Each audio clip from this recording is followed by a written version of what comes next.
આગામી 5 દિવસ સુધી સુરત સહિત દક્ષિણ ગુજરાતમાં હીટવેવની આગાહી હવામાન વિભાગ દ્વારા કરાઈ છે। હીટવેવના પગલે ઉધના વિસ્તારમાં જૈન સમાજના એક કાર્યક્રમમાં 1140 ફૂટ લાંબા રોડ પર કાપડનો મંડપ બનાવી ગરમીથી બચવા અનોખો પ્રયાસ કરવામાં આવ્યો છે।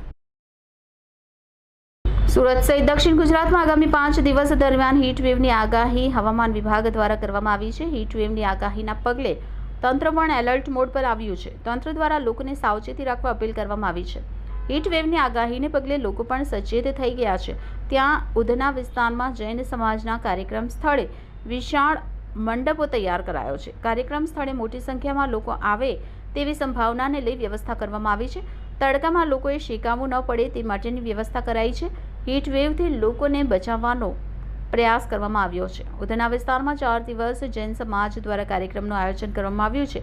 જે આયોજનના પગલે 10 થી 15,000 લોકો આવે તેવી શક્યતા છે। જે કાર્યક્રમને ધ્યાને લઈ આયોજકો દ્વારા વ્યવસ્થા કરાઈ છે।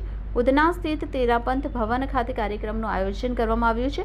અક્ષય તૃતીયા, વર્ષિત પારણા મહોત્સવ અને જૈન ભાગવતી દીક્ષા મહોત્સવનું આયોજન કરાયું છે। આયોજનમાં 200 જેટલા તપસ્વી પણ હાજર રહેશે। ત્યારે કાર્યક્રમમાં આવતા લોકોની સુખાકારી અને સગવડ માટેની વ્યવસ્થા ઊભી કરાઈ છે। સુરત જૈન સમાજનો ભગવતી દીક્ષા મહોત્સવ લોકો માટે રાહતનો માર્ગ બન્યો છે। ઉધના સાઉથ ઝોન સામે આવેલ તેરાપંથ ભવન પાસે રોડ પર મંડપ બનાવાયો છે। કાળઝાળ ગરમીથી બચાવવા મંડપ લગાવવામાં આવ્યો છે। 30 એપ્રિલથી 2 મે 2025ના રોજ સુધી કાર્યક્રમનું આયોજન કરાયું છે। મારું નામ એડવોકેટ દેવેન્દ્ર બોકડિયા જૈન છે। અહીંયા અમારે 30 તારીખે અક્ષય તૃતીયાનો પારણા મહોત્સવ છે અને 2 તારીખે જૈન દીક્ષા છે।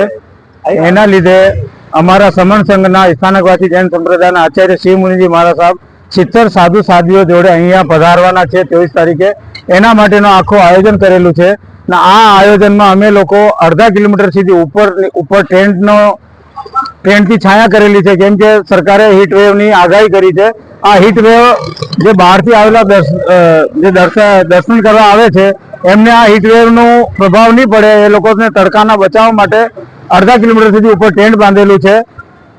આને લીધે અહીંયાના જે સ્થાનીય રહેવાસીઓ છે જે અહીંયાથી પસાર થાય તો છેલ્લા 15 દિવસથી એ લોકોને પણ આ તડકાથી હીટવેવથી બહુ રાહત મળે છે। એ લોકો એટલા પ્રસન્ન છે, એ લોકો એમ વિચારે છે કે આ બધી જગ્યા અગર એસએમસી આવો છાંયડો કરી દે તો કેટલી રાહત મળે।